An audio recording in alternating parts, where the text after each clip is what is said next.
सभी किसान भाइयों का और डेयरी फार्मर्स का एक बार फिर स्वागत है हमारे यूट्यूब चैनल मान फार्म्स पे। तो फ्रेंड्स, आज की वीडियो में हम डिस्कस करेंगे जर्सी बुल का जो डाटा है उसको कैसे पढ़ते हैं, उसके अंदर क्या क्या पैरामीटर आपको देखने होते हैं और इसके लिए हमने एबीएस का एक imported Jersey bull big shot select किया है। उसका हम आपके साथ कंप्लीट डाटा एनालिसिस करेंगे।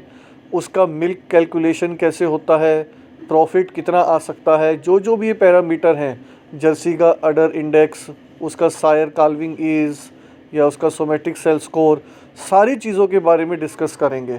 क्योंकि बहुत बार ऐसा लिखा रहता है कि जैसे मिल्क है, मिल्क के आगे लिख देते हैं +500 LBS। LBS मतलब पाउंड्स।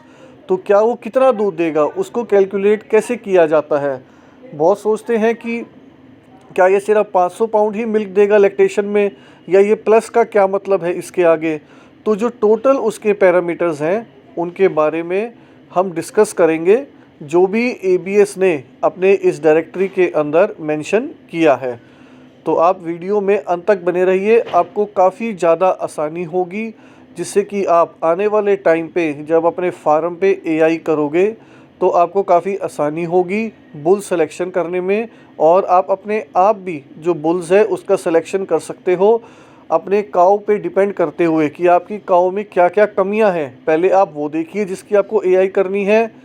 अगर अडर स्कोर कमज़ोर है आपकी काऊ का, या फीट एंड लेग्स कमज़ोर हैं, या मिल्क कम देती है, उसी के अकॉर्डिंग फिर आप बुल वो वाला सेलेक्ट कीजिए जो आपके वो जो कमज़ोर पैरामीटर्स हैं उनको इम्प्रूव करेगा। तो आइए वीडियो को स्टार्ट करते हैं। सबसे पहले हम इस बुल की फ़ोटो दिखा देते हैं।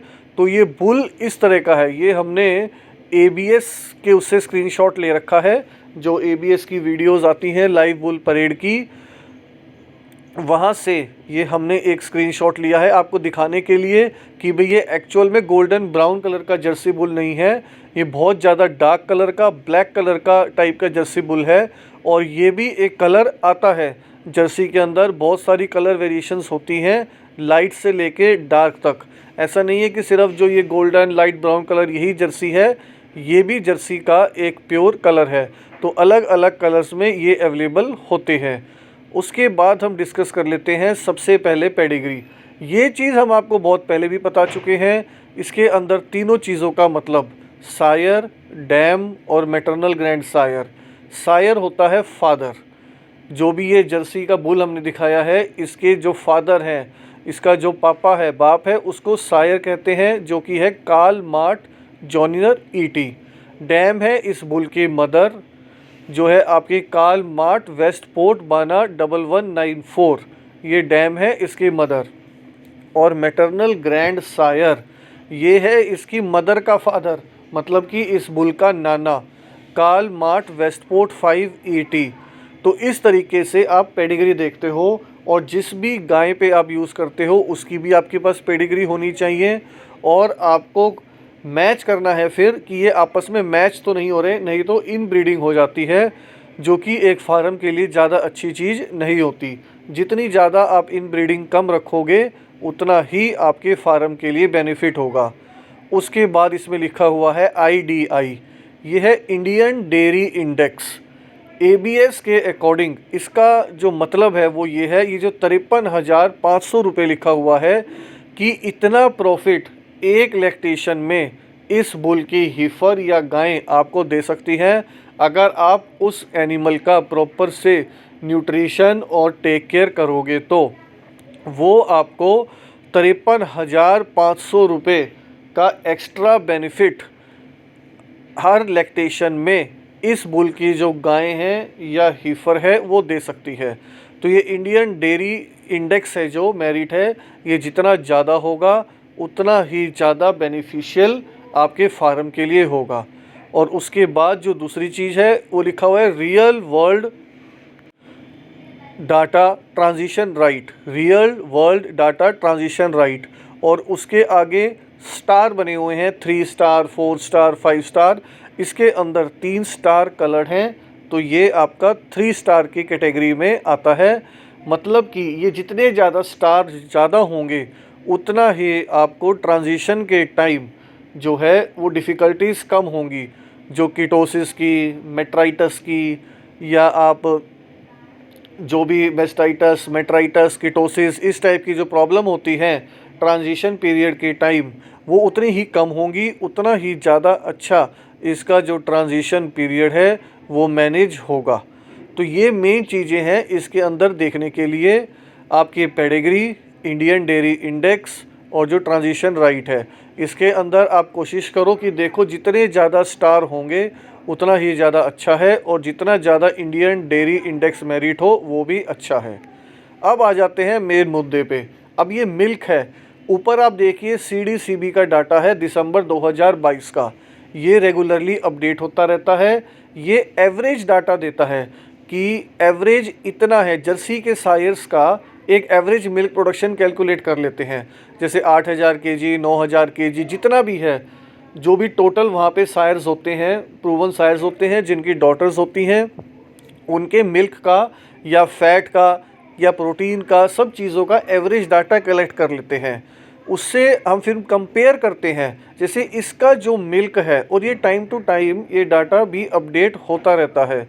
जैसे अब ये मिल्क है, मिल्क के आगे लिखा है +833 LBS, LBS मतलब पाउंड्स। तो इसका क्या मतलब है कि क्या इसकी डॉटर सिर्फ 883 पाउंड्स दूध देंगी, वो भी इसको 2.2 से डिवाइड करोगे तो कितना थोड़ा रह जाएगा। केजी में जब भी कन्वर्ट करना है तो पाउंड्स जो भी लिखा होता है इसको 2.2 से डिवाइड किए आप कर सकते हैं, उससे आपका केजी में मिल्क आ जाएगा। लेकिन ऐसा होता नहीं है। हमारे अकॉर्डिंग जो आइडिया है मेरा, उसमें जो CDCB के अकॉर्डिंग जो डाटा है, लगभग शायद 21,250 के करीब, 21,268 पाउंड्स के करीब इस टाइम एवरेज जर्सी की प्रोडक्शन है। उसको 2.2 से आप डिवाइड करोगे तो वो आ जाएगा लगभग 9,667, लगभग 9,700 kg के करीब वो प्रोडक्शन आएगी। तो उसके बाद आप ये +833 पाउंड्स जोड़ोगे तो जैसे अब मैंने बताया था वो लगभग 21,300 के करीब है जर्सी का एवरेज प्रोडक्शन। उसमें अगर हम 833 पाउंड्स जोड़ेंगे, ये लगभग 22,100 पाउंड्स हो जाएगा। 22,100 पाउंड्स को अब आप 2.2 से डिवाइड करोगे तो आपका 10,045 के करीब मिल्क आ जाएगा। तो इस जर्सी बुल से जो आप एवरेज प्रोडक्शन एक्सपेक्ट कर सकते हो वो 10,000 kg से प्लस है। ऐसे ही फ़ैट कैलकुलेट होता है। आप फ़ैट को देखिए, CDCB का जो भी आपका एवरेज ब्रीड का डाटा है वो मेरे हिसाब से फ़ैट का लगभग है आपका 1,029 पाउंड्स के करीब। उसमें आप 31 पाउंड्स और जोड़ो, ये लगभग 1,100 पाउंड्स हो जाएगा। उसके बाद इसको 2.2 से डिवाइड करो केजी में कन्वर्ट करने के लिए, लगभग 500 kg फ़ैट आएगा। ऐसे ही प्रोटीन कैलकुलेट होगा। उसके बाद आप ये देखिए इसमें प्रोडक्टिव लाइफ है, ये मैंने आपको पहले भी बताया है। ये जितना ज़्यादा होगी उतना अच्छा है, उतने ही लंबे टाइम तक ये जो एनिमल है आपके हर्ड में प्रोडक्टिव बना रहेगा, लंबे टाइम तक मिल्क देगा। उसके बाद प्रेगनेंसी रेट्स हैं, ये आपकी फर्टिलिटी दिखाता है, daughter pregnancy rate, हीफर conception rate, cow conception rate, ये सारे भी प्लस में होने चाहिए। तो आपको कंसेप्शन की जो प्रॉब्लम है वो कम आएगी। तो यहाँ पे डॉटर प्रेगनेंसी रेट आपका 0.0 है, हीफर कंसेप्शन रेट +2.6 है। तो ये भी परसेंटेज बेसिस में कैलकुलेट होता है। इस जैसे हीफर कंसेप्शन रेट है, इसके अंदर वो देखते हैं कि कितनी परसेंटेज हीफर्स, जो वर्जिन हीफर्स होती हैं जिनकी फ़र्स्ट टाइम AI होती है, वो पहले इंसेमिनेशन में कंसीव कर जाती हैं। जैसे फॉर एग्जांपल लो कि किसी फार्म पे या ओवरऑल हर्ड की एवरेज वही CDCB में ओवरऑल एवरेज देखी जाती है ब्रीड की, तो लगा लो 100 की एवरेज कैलकुलेट करी है, उसमें से 55 हीफर पहली बारी में कंसीव कर गई, तो उस हिसाब से ये हो गया। तो लगा लो 55 हीफर कंसीव करती हैं 100 में से फर्स्ट टाइम में, तो ये 55% की आपकी एवरेज आ गई। ये आपकी ब्रीड की एवरेज कैलकुलेट करता है CDCB, जितने भी आपके बुल्स होते हैं, तो 55% आ गई। उसमें आप +2.6 कर दो तो ये हो गया 55, और 2.6 प्लस ये हो गया 57.6%। तो ये जो है बुल, अगर इससे आप हीफर्स की AI करोगे तो आपको इसमें इतना 2.6% एक्स्ट्रा की कंसेप्शन रेट मिल सकती है। तो हर एक चीज़ CDCB के एवरेज डाटा से, एवरेज ब्रीड डाटा से कैलकुलेट होती है। ऐसे ही इसके अंदर सोमैटिक सेल स्कोर है, ये जितना कम होगा उतना अच्छा है, उतना ही कम आगे जाके जो इस बुल की हीफर्स होंगी, काऊ होंगी, उनको मैस्टाइटिस होने के चांसेस उतने ही ज़्यादा कम होंगे। तो इसके अंदर जो सोमैटिक सेल स्कोर है वो 2.96 है और मैं रिकमेंड करूँगा ये हमेशा 3 से कम होना चाहिए। इसके बाद इसका बाकी डाटा है कि इसका आप देख सकते हो स्टेचर कैसा होगा।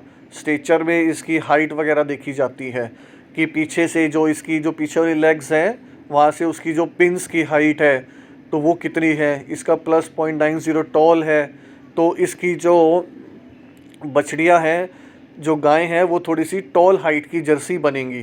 तो मैं हमेशा रिकमेंड करूँगा कि आप जो गाय हैं एक बढ़िया बैलेंस्ड हो। ज़्यादा ऊंची गाय भी समस्या करती है, उनका बेशक से ड्राई मैटर इंटेक ज़्यादा होता है, वो मिल्क प्रोडक्शन भी ज़्यादा कर सकती हैं, लेकिन ओवरऑल फार्म की आपको प्रॉफिटेबिलिटी देखनी है तो medium size high productive cows सबसे ज़्यादा बेस्ट रहती हैं। ऐसे ही इसका स्ट्रेंथ है, स्ट्रेंथ में आप इसका सारा रिब्स की पोजीशनिंग सारी चीज़ें देखी जाती हैं। इसका बॉडी बैलेंस कैसा है, रम्प एंगल है, रम्प एंगल में दिखा रहा है कि इसके हाई पिंस हैं, पीछे से पुट्ठा देखा जाता है पूंछ के पास से, कई बार बहुत ज़्यादा ढलान होती है, बहुत ज़्यादा स्लोप होता है तो वो भी डिज़ायरेबल नहीं है। और कई बार जो पिंस है वो काफ़ी ऊंचे होते हैं, ऊंचा पुट्ठा होता है बहुत ज़्यादा, वो भी डिज़ायरेबल नहीं है क्योंकि उसमें काल्विंग में डिफ़िकल्टीज़ हो सकती हैं। तो आपको ये भी एक बैलेंस बना के रखना है। अडर स्कोर है, अडर स्कोर इसका काफ़ी अच्छा है, प्लस में है। आगे वाले अडर की अटैचमेंट भी अच्छी है, पीछे से अडर की हाइट भी अच्छी है। अडर की जो विड्थ है, जो चौड़ाई है, वो इसमें थोड़ी कम है, वो माइनस में है, -0.30 नैरो, पर इतनी भी कम नहीं है, वही है। ये एवरेज से कैलकुलेट होगा और बाहर फॉरेन में पहले से ही एवरेज इतनी ज़्यादा है कि इंडियन ब्रीड्स तो अभी वहाँ एवरेज तक भी नहीं पहुँची हैं। तो हमें उस चीज़ से कैलकुलेशन करनी है कि फ़ॉरेन में एवरेज का स्कोर कितना है, जहाँ पर ये CDCB का डाटा बनता है, उसके बाद ही तो ये प्लस माइनस होगा। आप सिर्फ डायरेक्टली यहाँ से माइनस देख के किसी चीज़ का कंक्लूजन नहीं निकाल सकते हो। तो उस टाइप से ही पूरा इसका टीथ प्लेसमेंट्स है कि फ्रंट का जो टीथ्स है, आगे के जो थन है वो पास हैं या नज़दीक हैं, क्लोज हैं या वाइड हैं। तो इस तरीके से आप सारे के सारे जो पैरामीटर्स हैं उनको चेक कर सकते हो। पहले आप अपने एनिमल को चेक कीजिए कि मैंने जो एनिमल है उसके आने वाली जनरेशन में क्या क्या चीज़ इम्प्रूव करनी है। तो जो जो चीज़ हमें इम्प्रूव करनी है उनको आप नोट कीजिए और फिर देखिए कि ये चीज़ कौन सा बुल सबसे ज़्यादा इम्प्रूव कर रहा है, कि मुझे अडर इम्प्रूव करना है या मिल्क इम्प्रूव करना है या फीट एंड लेग्स इम्प्रूव करने हैं या सारे ही पैरामीटर्स इम्प्रूव करने हैं, मतलब कि एक ऑलराउंडर बुल सेलेक्ट करना है। तो उस टाइप से अगर आप ब्रीडिंग करोगे तो आपको नेक्स्ट जनरेशन में ज़्यादा अच्छे रिज़ल्ट मिलेंगे। तो सभी फ्रेंड्स का वीडियो देखने के लिए बहुत बहुत धन्यवाद।